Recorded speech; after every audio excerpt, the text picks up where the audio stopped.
Why would a PSA 2 of the 1989 Ken Griffey Jr. rookie card, Upper Deck, be worth 10 times a raw?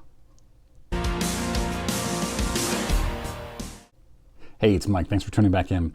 So I saw something interesting the other day. A PSA 1 of the 1989 Upper Deck Ken Griffey Jr.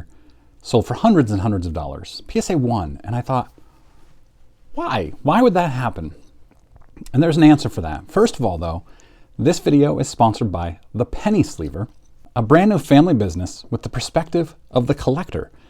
Whether you need 260-point mags or 10,000 top loaders, The Penny Sleever has you covered. For your first order, you can put in the code JWH to get 10% off your order. I've got to tell you, they sent me some samples. These are the best semi-rigids I've ever seen. JWH code for 10% off your first order, thepennysleever.com. Link is in the description here.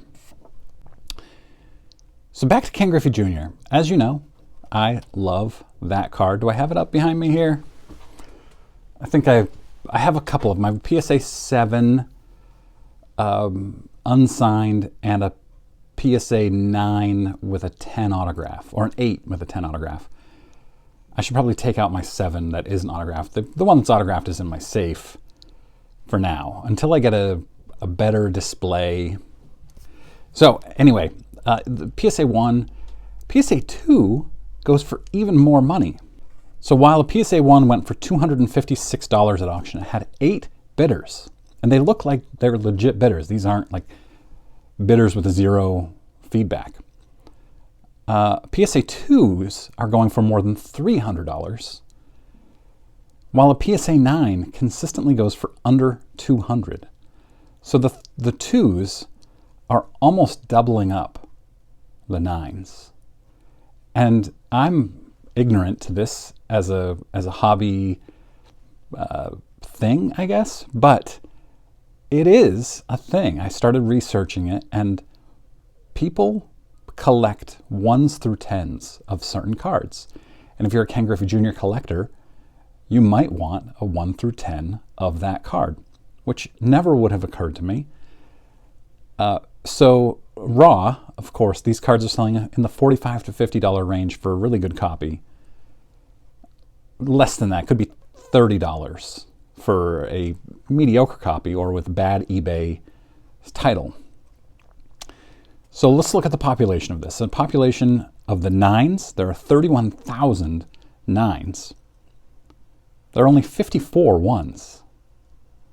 So you're looking at about 630 times the number of 9s versus 1s. And then 2s aren't much more. It's only twice as many 2s as there are 1s. So still 300 times the number of 9s as there are 2s. 3s, there are 400 of them. So, you know, you're getting up into, I guess, kind of normal numbers. So these set collectors set out, and you can get a 10 for between $1,500 and $2,000. But then you can get a, like I said, a 9 for under $200. You can get a 7 for under $100. But to get a 2, to get a 1, you can probably just crease it yourself. In fact, I saw a joke on Twitter about just creasing 1s and profiting. Sending them off to PSA, getting a 1. Of course, you have to worry about getting an authentic instead, maybe. But yeah, somebody do that. Somebody crease a bunch of 1s, send them off to PSA. Don't really. I'm just joking. But to get a 10, it's very, very difficult. Maybe not with Griffey, but the population of 10s is over 4,000, by the way.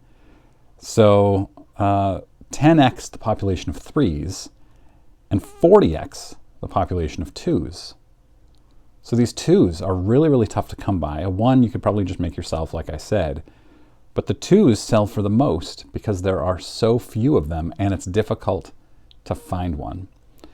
So I thought, this is interesting. Does this hold true for, let's say, Rickey Henderson's rookie card? Because that's another card that basically if you have one, there's a good chance you might want it graded.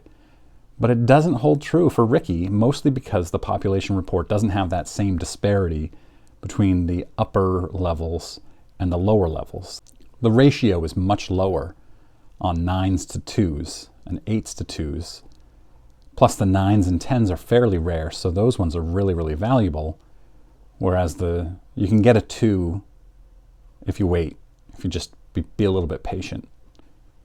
So do you have a 2, a PSA 2? Are you a player set collector where you want to collect a 1 through 10? I'm curious about your experience. Let me know in comments. Were you aware of this phenomenon? Let me know about that in comments too. Make sure you're subscribed. I've got more of this type of thing about sports cards. Tons and tons of video ideas and opportunities here. Thanks very much for watching. Hope you guys have a great week.